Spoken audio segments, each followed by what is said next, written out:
Selamat siang semuanya. Perkenalkan, nama saya Irfa Novita. Saya dari kelas BK 2B dengan NIM 2105071042. Di sini saya akan mempresentasikan materi mengenai harga pokok penjualan perusahaan manufaktur. Nah, pada perusahaan manufaktur ada 4 tahapan yang digunakan sebagai dasar dalam perhitungan harga pokok penjualannya. Yang pertama itu ada menghitung biaya bahan baku. Menghitung biaya bahan baku ini dibagi menjadi 2 tahap. Yang pertama itu ada bahan baku langsung. Bahan baku langsung adalah bahan yang akan menjadi bagian dari barang hasil produksi.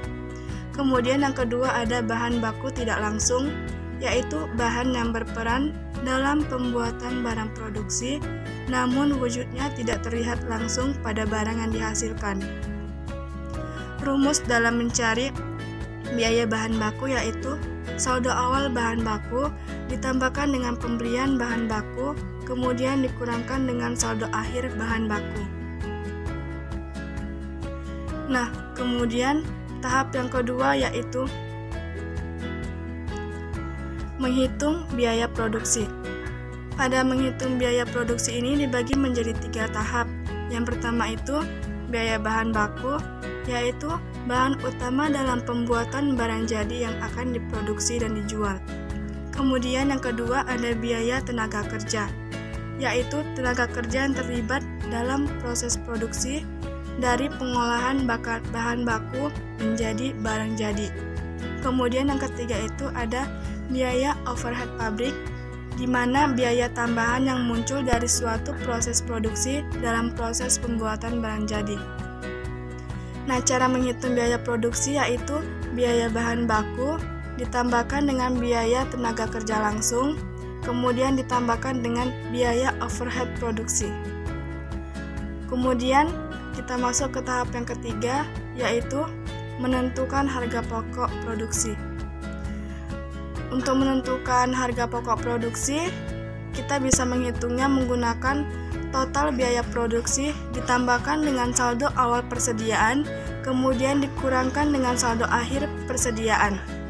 Kemudian tahap yang terakhir itu tahap yang keempat, yaitu menghitung harga pokok penjualan.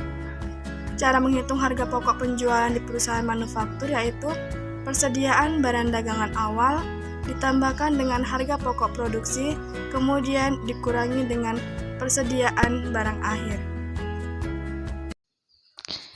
Kemudian di sini saya akan memberikan contoh mengenai harga pokok penjualan manufaktur. Dari PT Cahaya Indah, harga pokok penjualan periode 31 Juli 2014.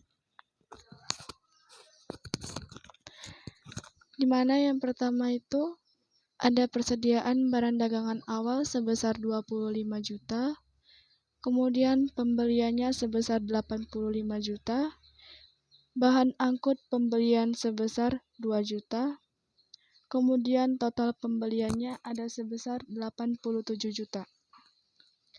Nah, 87 juta ini kita dapatkan dari pembelian ditambah bahan angkut pembelian, yaitu 85 juta ditambahkan dengan 2 juta, maka total pembeliannya sebesar 87 juta. Kemudian ada retur pembelian sebesar 2 juta dan potongan pembeliannya sebesar 3 juta. Maka total potongan pembeliannya ada sebesar 5 juta yang diperoleh dari retur pembelian ditambahkan dengan potongan pembelian. Kemudian ada total pembelian bersihnya. Total pembelian bersih ada sebesar 82 juta. 82 juta ini kita peroleh dari total pembelian 87 juta dikurangkan dengan total potongan pembelian sebesar 5 juta, maka total pembelian bersihnya sebesar 82 juta. Kemudian barang tersedia untuk dijual ada sebesar 107 juta rupiah yang diperoleh dari persediaan barang dagang awal sebesar 25 juta ditambahkan dengan total pembelian bersih sebesar 82 juta, maka barang tersedia untuk dijualnya ada 107 juta rupiah. Kemudian persediaan barang dagangan akhirnya ada 23 juta rupiah. Dan yang terakhir, kita menentukan harga pokok penjualannya yang diperoleh dari barang tersedia untuk dijual sebesar 107 juta rupiah dikurangkan dengan persediaan barang dagangan akhir sebesar 23 juta rupiah, maka harga pokok penjualannya sebesar 84 juta rupiah. Baiklah, sekian video presentasi mengenai harga pokok penjualan pada perusahaan manufaktur dari saya. Jika ada kesalahan kata, saya mohon maaf. Selamat siang.